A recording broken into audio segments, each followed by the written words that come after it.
Welcome to RS Sisodia classes. यदि आपने भी इस बार 12th की बोर्ड परीक्षा दी है और आपके मन में सबसे बड़ा सवाल ये आ रहा है कि 12th के बाद क्या करें, कौन सा कोर्स करें, क्या क्या ऑप्शन हैं 12th के बाद में, सबसे जल्दी नौकरी किससे मिलेगी, सबसे बेस्ट कोर्स कौन सा है, किसमें करियर का सुनहरा अवसर है, इत्यादि बातें अगर आपके मन मस्तिष्क में उठ रही हैं, वीडियो आपके लिए है। इस वीडियो में हम आपको प्रत्येक ऑप्शन के बारे में बताएंगे, हाई लेवल से लेकर लो लेवल तक जो भी संभावना है, भविष्य में किस कोर्स की डिमांड ज़्यादा है, इन सभी बातों पर यहाँ पर हम आपका डिस्कशन करेंगे और आपके लिए जो सूटेबल होगा उसे हम यहाँ पर आपके लिए बताएंगे। इसलिए आप वीडियो को अंत तक देखें। यदि आप चैनल पर पहली बार विजिट कर रहे हैं तो चैनल को सब्सक्राइब कर लें, बेल आइकन को प्रेस कर लें। चलिए तो एक एक करके हम आपको सभी ऑप्शन के बारे में बताते हैं। देखिए इस वीडियो में हम हर ऑप्शन पर आपको बताएंगे।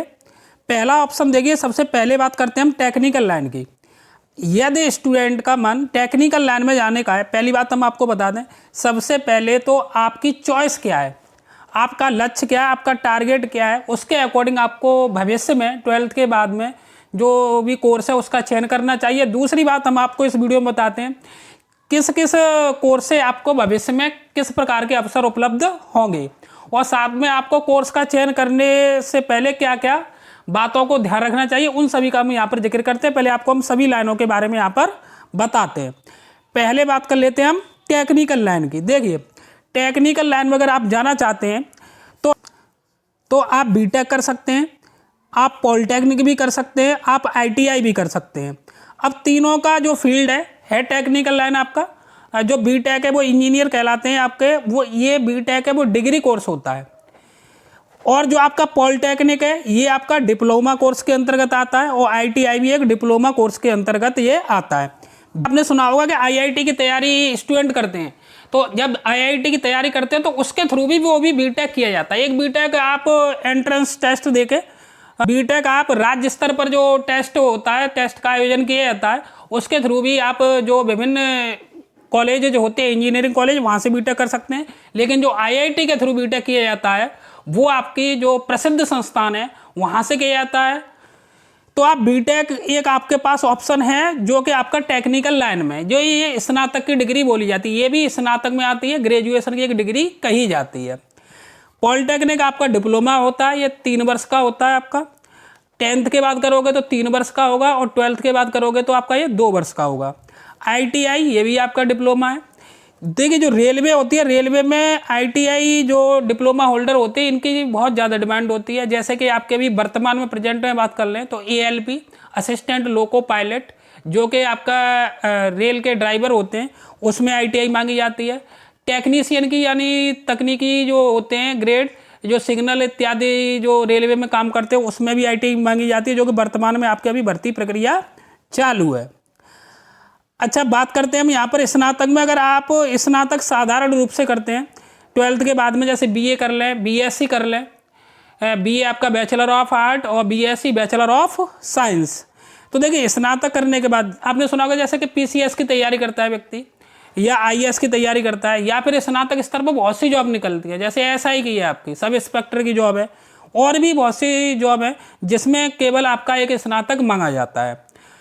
तो आप 12th के बाद स्नातक भी कर सकते हैं। अगर आपकी सिविल सर्विसेज में जाने की इच्छा है, बीटेक कर ली, वो भी स्नातक में आएगा, उसके बाद भी आप सिविल सर्विस ज्वाइन कर सकते हैं, कोई दिक्कत नहीं है। बीटेक के IIT के थ्रू बीटेक करने के बाद भी बहुत से जो कैंडिडेट है वो सिविल सर्विस ज्वाइन करते हैं, क्योंकि सिविल सर्विस PCS या IAS इसमें आपका केवल स्नातक मांगा जाता है। वो स्नातक कैसा भी हो आपका, चाहे आपने BA किया हो, चाहे BSc किया हो, चाहे BCom किया हो, चाहे बीटेक किया हो, कोई भी हो, आपको केवल एक स्नातक होना जरूरी होता है। और भी बहुत सी जॉब होती हैं जिसमें सामान्य रूप से स्नातक मांगा जाता है, तो आप स्नातक कर सकते हैं।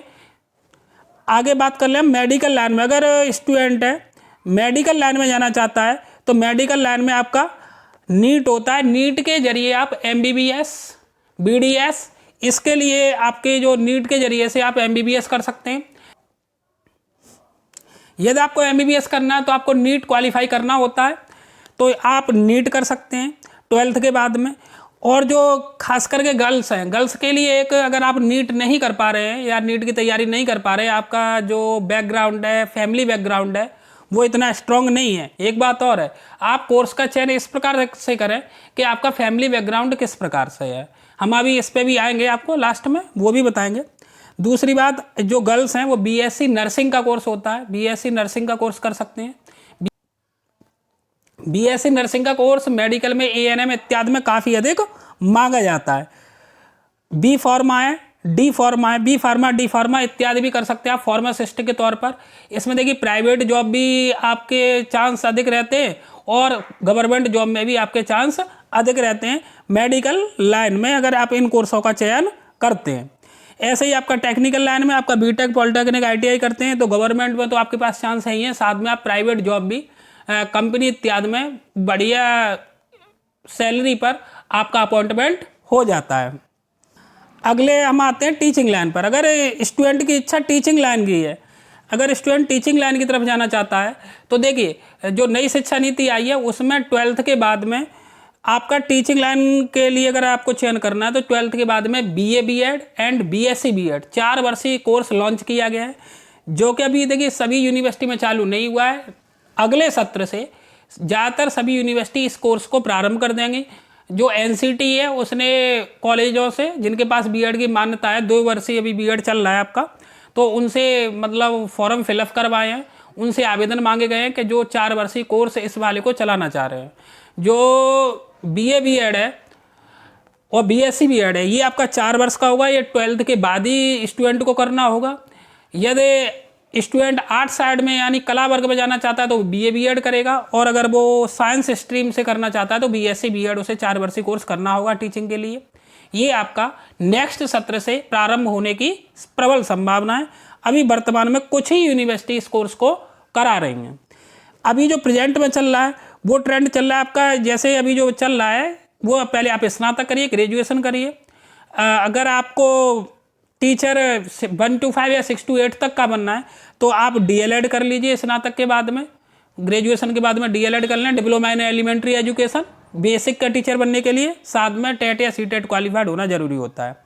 अगर आपको 9th और 10th का टीचर बनना है, टीजीटी बेस का बोलते हैं, तो आप ग्रेजुएशन करें, ग्रेजुएशन के बाद में बीएड करें, और विभिन्न राज्य और केंद्र सरकारें टीजीटी की वैकेंसी निकालती हैं, उसमें आप कंपटीशन क्वालिफाई करें, आप 9th और 10th के टीजीटी ग्रेड के टीचर बन सकते हैं।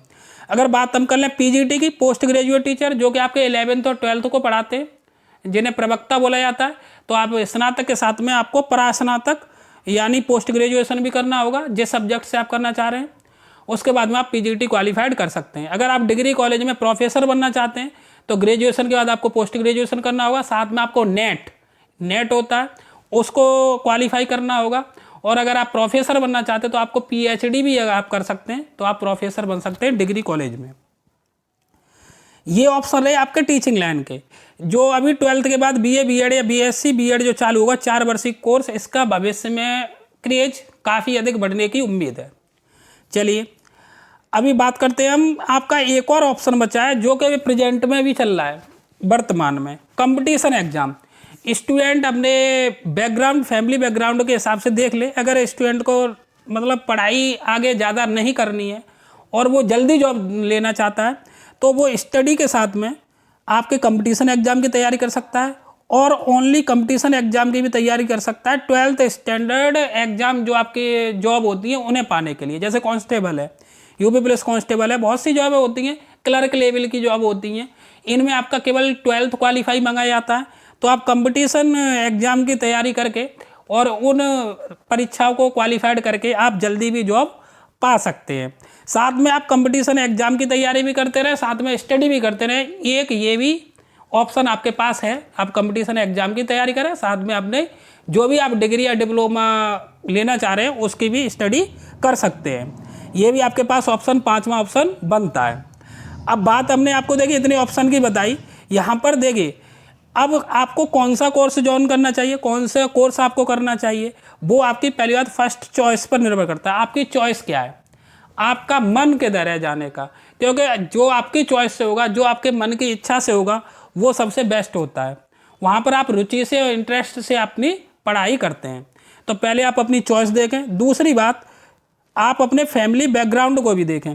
फैमिली बैकग्राउंड यानी आर्थिक रूप से कितने सक्षम है, क्योंकि बहुत से ऐसे कोर्स हैं इसमें जिनमें आपको तैयारी करनी होगी, उसके लिए आपको समय भी देना होगा, साथ में आपके आर्थिक रूप से मजबूत होना भी जरूरी है। तो आप अपने फैमिली बैकग्राउंड के लेवल के हिसाब से भी अपना जो भी क्षेत्र है या जो भी आप कोर्स कर रहे हैं उसका चयन करें।